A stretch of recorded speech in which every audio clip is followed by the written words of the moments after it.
Back at the 2016 Castrol Edge Improved Production Nationals, we've got a little bit of a delay as there's a clean-up on circuit from the sports sedans who are having a cracking race.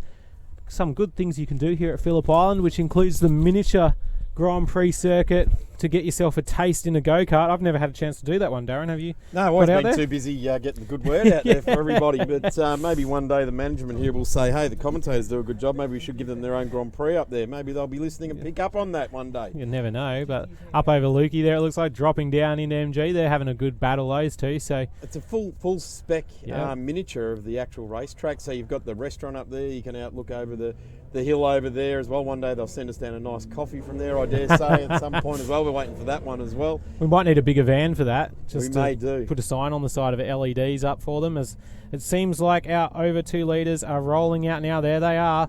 So groups A and B for their final heat of the weekend. A shortened heat after the chaos we saw in the opening heat this morning. So this will be an interesting one. It looks like we've got Ruta at the front. I'm not sure actually who we caught, and so we're just watching them all disappear out over the crest of the hill here on the main straight. It's amazing to see. There's a couple of places on this track where you look like you're either plunging off into the ocean or into some sort of going up into the sky or about to lose the world, which must make it pretty fun in the driver's seat. I was lucky enough to interview Valentino Rossi here during the MotoGP, and he did say sometimes when the rain cleared you could see the water, and I said to him, what water? And he said, the ocean out there. You can look out there. And I said, at 330 kilometres an hour down the straight you're looking at the ocean? And he said, sometimes. So that's you've got the time to do it there. I dare say these guys won't. They've got 50 cars out on track, so they're going to have some colour in front and some colour behind and either side of them as well that they're going to have to be seriously concentrating on. So we see the field. There goes Johnny Perkins out of Bendigo here in Victoria. He's heading down there. And a couple of escorts. Looks like the Ingram brothers are both in there at the moment. There's Verica. So this is the groups A and B. So at the start of this weekend, the 100 cars running in the over 2 litre were broken up into A, B, C and D groups. Yep. And throughout yesterday afternoon and this morning, A and C and D and E and they all get a chance to race each other. So if you raced your mate in Darwin 2 years ago and you want to have a race against him, then this is the opportunity to do so and get out there and have a good run with those guys. Or if you didn't have a good run with a bloke in Darwin or at Phillip Island or wherever it was in years gone by, then you can line up next to him and maybe have a match race. Chance to go again, see what you can do. So here they come around at the moment. Troy Lloyd right there smack bang in the middle of the screen in the big VN Shep City outfit. There's Damien Milano. He's leading the field around for this heat.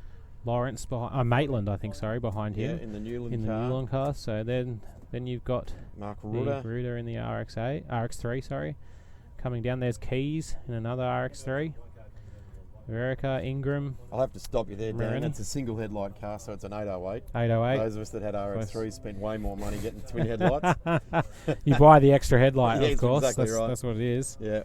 But the 808s with the little turbocharged 4 cylinders in them are the weapon of choice these days. The RX3s have disappeared off the scene. There's Justin Wade. I mentioned earlier that we'll have to keep an eye on him. It's not Maitland, the other. That's Marinelli. Marinelli, who we saw in some bit of biff and barge earlier on with Daniel Vareca. He's just a little bit further up Looks the track. Looks like they've replaced the window in that car after the chaos in the earlier heat. So took a massive hit on the top of the front window. Yeah, the number 76 there. So he comes round, and that is Daniel Vareca. Next to him, Keys. A couple of green rotary powered. No, in fact, one piston powered. There he goes. He's out there, so they've got a screen in it. So someone's road car out in the paddock has lost the screen stripped out of it. They'll be having fun trying to get home from Phillip Island tonight. Hopefully it doesn't rain. I tell you what, I don't know who carries a Series 1, 2 or 3 RX-7 spare screen, but they've obviously slotted one into it. Yep, there's Ingram. He's coming down now, and we've just got the rest of them all lining up. Now, Lee Cafisso was in this field yesterday, but he DNF'd, so I haven't caught up on what Lee is up to. But Lee, of course, another Victorian guy that's been for a number of decades now. He used to have a green RX-4 I think he actually has the RX-7 that he has is the Rowan Ambrose auto style car, but I'll have to confirm that. Wynnum there at the today. back in the Cortina. McMaster just front and left of him in the black BMW. He'll be looking to make up a few positions. I can see King there in the DTMF car. Organ Moore's got his car back out there after that amazing effort to miss Beric Linton. He locked bit of everything footage, up. wasn't it? Yeah. You don't want to loop your car in the straight of any track, let alone the one here at Phillip Island, as you come very fast out of 12. As the lights are on, we're about to get Oh, ready to there's go one here. of the Kirkham's Kirkham cars is off. gone. That was a massive jump. He's managed to make 10 positions. We've got some stalled cars. They're going to make their way around them as Cooks lights up the rears to get away. Watts is on the grass. There's no traction out there. He'll have to get back on the straight. Graham And look Watts' at this. horrible weekend continues. Vareka around the inside. There's Wade, the Queenslander in there. Gary McKay streaming on through. There's Troy Lloyd in the Shep City car. He's getting gazumped by a BMW. Boy, you wouldn't want to be gazumped by a Magna in your VN Group A, would you? But he's right behind him. Ian Statham is poised to jump onto the back of Troy. Troy's had a ripping season here in Victoria, and I'm actually a little bit confused as to why he's down the field so far. But here's Damien Milano leading Mark Rutter. There's a BMW, and then we come up to Maitland there. Maitland on the inside, Ingram there. Keys is holding out Wade, who's down the inside of Verica. So he's managed to make a move. I think that's Andrews behind them as well in the BMW, running a little bit wide. Marinelli's got a bit of a watching brief on this battle. He'll be hoping that maybe they have a little bit of a touch and he can sneak his way through. But as we look at Wade in the Midas car, who is one of our picks for watching for this Nationals final as it comes up later this afternoon. This is the last chance for these guys to have a heat race and really iron out those bugs. The next time it's for real, it's for championship glory. So you've got 4 laps now to sort things out. Usually you'd say at this point in the race it's all about getting in the rhythm, but there's no rhythm to get yourself into. You've just got to go for broke. Gee, Michael Cruz is understeering horribly there in the wide Escort. That is not what you want here at Phillip Island. You want it to be just about to understeer and not understeering, but boy, that was understeering horrendously. They're tearing the outside edge off the Yokohama tyre. Milano now not Under getting the pressure. good drive onto the straight because that little turbocharged car of Mark Rutter from South Australia is right onto him. Have a look now as Maitland looks to the outside of the BMW as well. It's coming down the outside. Milano's leading. Verica is a little bit behind here. Sorry, Ingram was trying to go around the outside of the car in front of him. So there's some sort of issue for them as they tried to go side by side. And now Maitland starts to make the run towards Rutter. He's going to try to get a run on him here. You'd have to think through Casey Stoner curve, line him up to Honda and see if you can shove it down the inside, because Rutter did not have a great run through turns 1 and 2. So as we come down to Honda corner, let's see if Maitland pulls to the inside. Rutter's aware, brakes down the inside. The 808's like a brick trying to push through the air compared to the lower Nissan, isn't it, with its lower front edge. The RX-7s use their aerodynamics very, very well here. There's Gary McKay. Oh no, Williams don't hit has that lost it. Tirana. He's going to be straight through. Wilkinson. How lucky was that? Gee, that was almost like the Will Davison incident of a couple of years ago. That's the last thing you want to see is a car disappearing up there. I'm not sure what happened there. It looked like he grabbed the brakes and pulled over to the right-hand side, so maybe a balance issue there of some description. Rear brakes locked, and I tell you what, it was a good aware driving from the pack that was right behind him to ease up a little bit there and give him some room to go through. He almost tagged Ingram as we go around with King, who's putting pressure. We've got a car in the wall. There's a car up the wall at the flag marshal point, just to the left of the shot. Who is that? That looks like Andrew Morris's Commodore. No, that's a Datsun. That's a Datsun. That's number 15, which is Bruce Cook in the Mark 1 Escort. Mark 1 Escort, sorry. That's a So shame. that'll be a red flag. They're asking him now, can you drive out of here? Yes, And but the I'm not Colin Bond, and this isn't the 1976 Southern Cross Rally. That's it. The official saying, you can't park there. He's getting out of the passenger side. He's Wave okay. to the crowd, so it's good to see that he's fine. And we may well have, we've got a yellow flag, so it's at least going to go safety car. No, double No, wave yellow. just double yellows. there, so we're not going to go Medical. safety car. Somebody's dropped a wheel off at the final corner, so we said that this heat was going to be on, and they're playing for keeps. As now, Rob Mammers has got his hands full now. There's Cook. Boy, he's going to have a good look in the wall here we go. mirrors, isn't he? 3 wide. Watts trying to force his way through it.